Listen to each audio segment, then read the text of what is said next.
네, 안녕하십니까. 저는 강남 건산부인과의 조현희입니다. 오늘 만성 골반통과 성기능 장애에 대해서 발표하도록 하겠습니다.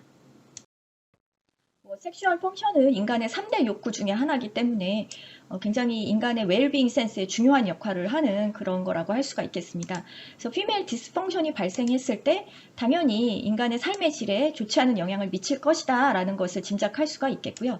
DMS4TR 버전에서 피메일 섹슈얼 디스펑션은 피메일 하이퍼액티브 디자이어 디스오더, 어라우설 디스오더, 올가즈믹 디스오더, 디스파레뉴리아, 바지니스무스로 이제 구별을 하였는데 DMS5에서는 이 두 가지를 합쳐서 피메일 섹슈얼 인터레스트 어라우잘 디스오더, 그다음에 디스파레뉴리아와 바지니스무스를 합쳐서 제니토 펠빅 페인 페니트레이션 디스오더로 구별을 하였습니다. 그래서 지금은 이 피메일 섹슈얼 디스펑션이 이 세 가지로 구별이 된다. 이렇게 이해하시면 되겠습니다.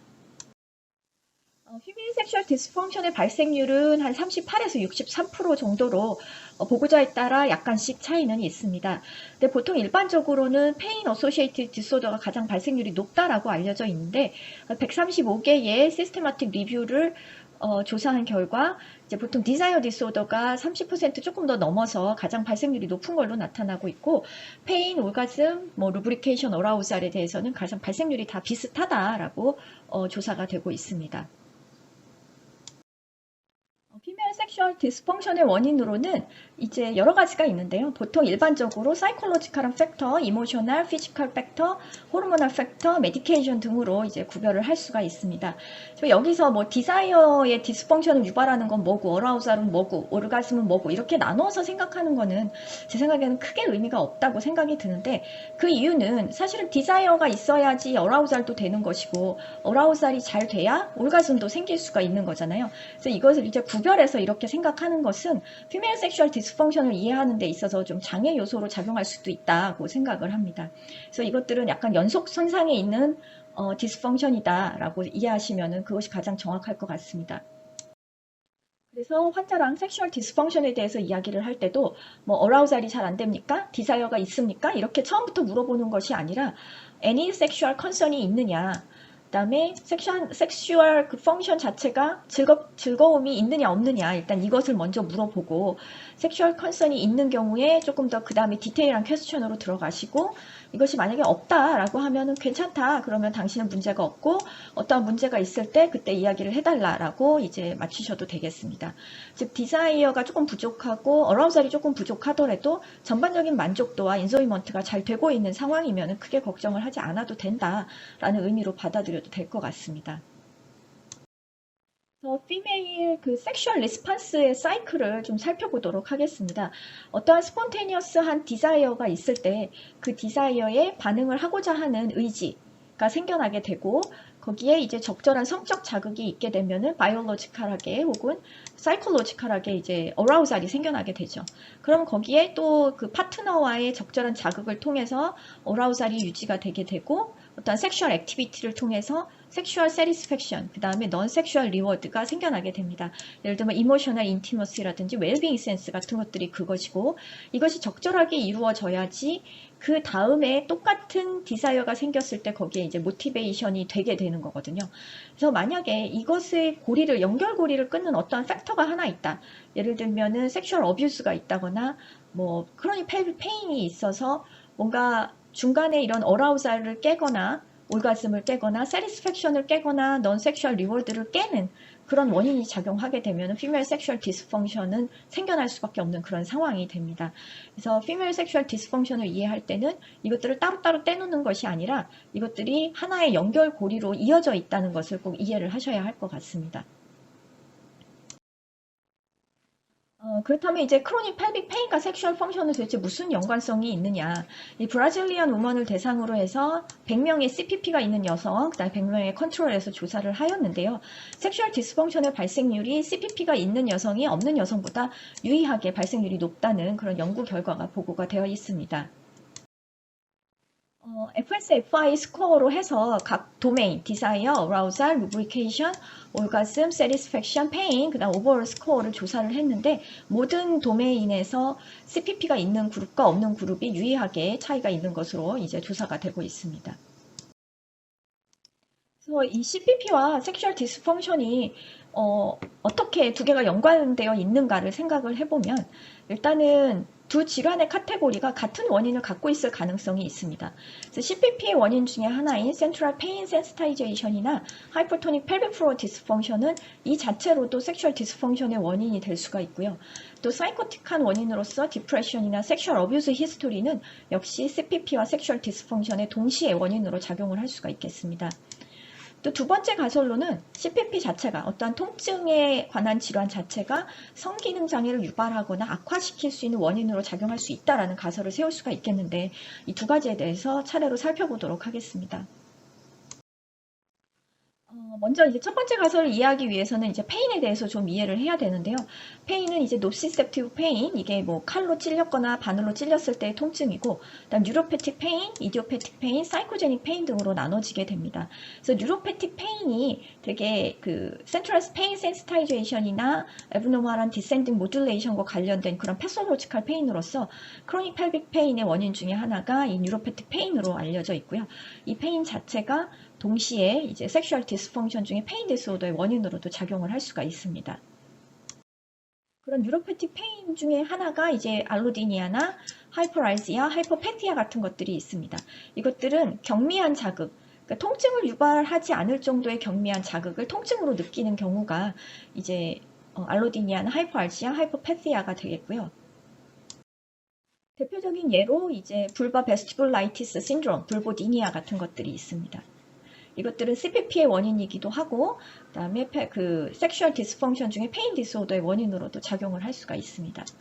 그래서 보통 이제 페인 센스와 스티뮬러스의 커브가 노멀 페인이 이 정도라고 하면은 이제 알로디니아나 하이퍼알지아가 있을 때는 이 커브가 이제 좌측으로 이동을 하게 되죠. 그래서 보통 페인을 유발하지 않는, 보통 상태라면 페인을 유발하지 않는 그런 센스에 대해서 통증이 생겨나게 되면 그것을 이제 알로디니아라고 이야기를 하고, 보통 약한 정도의 통증을 유발하는 통증에 대해서 과도한 통증을 유발할 때 그것을 이제 하이퍼알지아로 설명을 하게 됩니다. 크로닉 펠빅 페인의 원인 중에 하나로 지목되고 있는 게 또 하이퍼토닉 펠빅 플로어 디스펑션이 있습니다. 이것은 이제 펠빅 플로어의 머슬 톤이 올라가면서 나타나는 그런 통증이 되겠고요. 정상적인 상태에서는 이제 A 델타 파이버가 텐션이나 페인이나 이제 콜드 센스를 이제 전달을 하게 되겠는데 지속적으로 자극이 인플라메이션이나 이리테이션 때문에 생겨나게 되면은 이 지속적인 통증의 자극 때문에 C 파이버가 액티베이션이 되게 됩니다. 그러면 히팅, 페인, 이칭, 버닝 센스를 좀 느끼게 되겠고 여기서 이제 C 파이버가 액티베이션 되면서 마이오페이셜 페인 신드롬도 이제 나타날 수가 있습니다. 그러면 이 C 파이버가 액티베이션이 되면서 이 C 파이버가 녹셔스한 스티뮬러스를 이제 스파이널 코드로 전달을 하게 되면 이 지속적인 자극으로 인해서 세이크랄 러브가 하이퍼 센시타이제이션이 되고요. 그러면 펠빅 플로어의 하이퍼토닉 스테이터스가 만들어지게 됩니다. 그러면은 펠빅 플로어의 머슬들이 지속적으로 컨트랙션을 하면서 페인이 유발될 수 있고 코이투스 시에도 이제 페인이 생기고 유리네이션이나 디페케이션이 잘 안 되는 그런 양상을 보이게 됩니다. 그래서 이렇게 펠빅 플로어 머슬의 톤이 올라가는 것 자체가 뭐 만성적인 컨스티페이션이나 뭐 에이날 디스컴포트를 만들어낼 수가 있겠고요. 컨트랙션으로 인해서 바사이널 쪽에 블러드 플로우가 감소하면서 이스트 인펙션 발생률이 올라가고 루브리케이션이 잘 안 되고 섹슈얼 인터코스 시에 통증이 발생되면서 결국에는 이제 섹슈얼 플레저가 감소하면서 섹슈얼 디스펑션이 나타나게 되는 그런 원인으로 작용을 할 수가 있습니다. 즉 이러한 현상이 이제 CPP랑 피메일 섹슈얼 디스펑션의 공통적인 원인으로 작용을 할 수가 있다라는 것이고 그다음에 사이콜로지컬한 에시올로지가 이제 CPP와 섹슈얼 디스펑션 모두에서 나타날 수가 있게 되겠는데요. 공통적인 원인으로 생각할 수 있는 것은 섹슈얼 어뷰스 히스토리, 그 다음에 디프레션, 앵자이어티 디스오더는 이 두 가지의 공통적인 원인으로 작용을 할 수가 있습니다. 그래서 CPP 중에 만약에 이러한 그 사이콜로지컬 에시올로지가 원인으로 생각이 되는 경우에는 정신과적인 치료 역시 필요하다고 할 수가 있습니다. 피메일 섹슈얼 리스판스에 영향을 주는 요소가 굉장히 여러 가지로 지목이 되고 있는데 그중 하나가 이제 크로닉 일리스가 있습니다. 근데 이제 크로닉 펠빅 페인 자체도 이 크로닉 일리스의 원인 중에 하나로서 섹슈얼 디스펑션의 원인으로 지목이 되고 있어서 혹시 CPP가 있는 경우 섹슈얼 디스펑션의 원인으로도 이제 작용을 할 수 있다고 이해하시면 되겠습니다. 그래서 CPP는 아까 말씀드린 이런 female sexual 사이클 어느 한 부분에 영향을 줄 수가 있고 결국에는 섹슈얼 세티스팩션을 떨어뜨리고 넌 섹슈얼 리워드를 감소시키는 원인으로 작용을 할 수가 있어서 CPP 자체가 섹슈얼 디스펑션의 원인이다 라고도 이야기할 수가 있을 것 같습니다.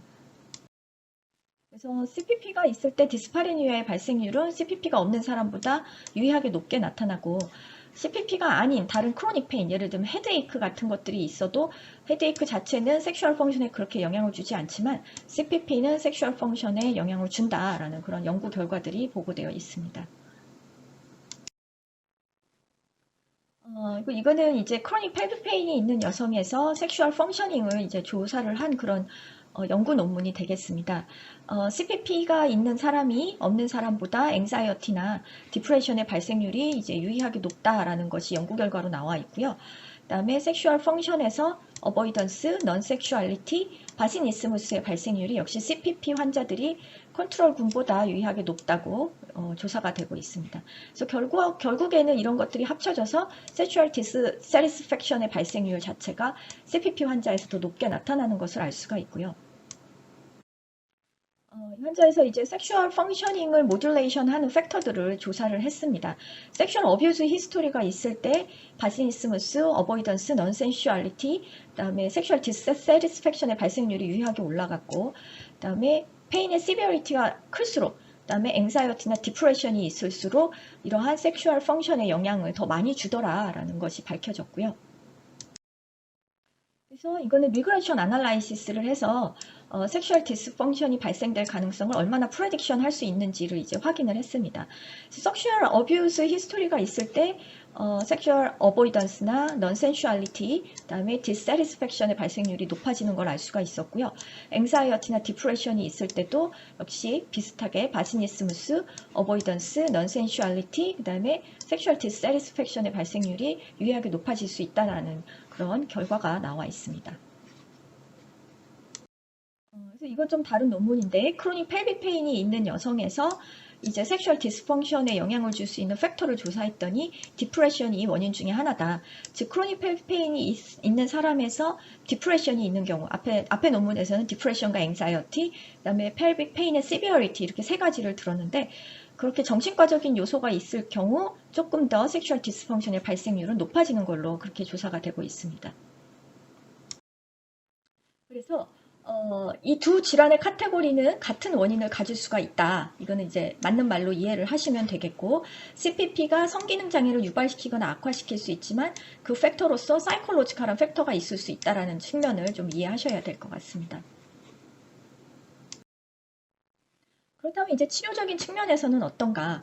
펠빅 플로어의 피지컬 세라피를 하는 게 이제 하이퍼토닉 펠빅 플로어 디스펑션이 있을 때 CPP 그리고 제니탈 페인 릴레이티드 피메일 섹슈얼 디스펑션에 있어서 동시에 치료 효과가 있다라는 연구 결과들이 이제 나와 있고요.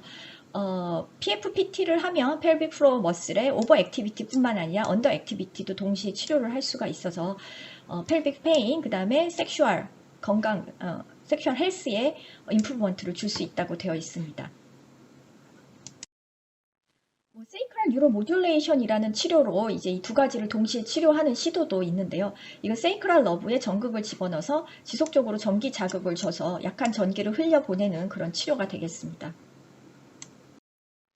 세이크랄 뉴로 모듈레이션은 처음에 이제 CPP에 효과가 있다라고 이제 처음에 알려졌고 메타 아날라이시스 논문에서 전반적으로 이제 통증 조절에 효과가 있고 인터스티셜 시스타이티스 브레더 페인 신드롬 그다음에 보이딩 심톰 같은 데도 효과가 있다고 알려져 있습니다. 세이크랄 뉴로 모듈레이션은 섹슈얼 펑션에 대해서 오버올 이펙트 Z 스코어 3.8에 p-value 0.001 정도의 효과가 있다고 이제 알려져 있고 결론을 말씀드리겠습니다. 일단 CPP와 피메일 섹슈얼 디스펑션은 같은 원인을 공유할 수가 있고 CPP 환자가 앵자이어티와 디프레션이 있을 때 섹슈얼 디스펑션의 발생률은 증가할 수 있습니다. 이 두 가지는 모두 멀티디스플리너리 어프로치가 필요한 질환으로 이해하시면 되겠고 피지컬 세라피와 세이크럴 뉴로 모듈레이션 등으로 CPP와 피메일 디스펑션을 동시에 치료를 시도할 수가 있겠습니다. 또 앵자이어티와 디프레션이 있는 경우에는 이에 대해서 정신과적인 치료를 같이 시행하여야 하겠습니다. 예, 이상입니다. 감사합니다.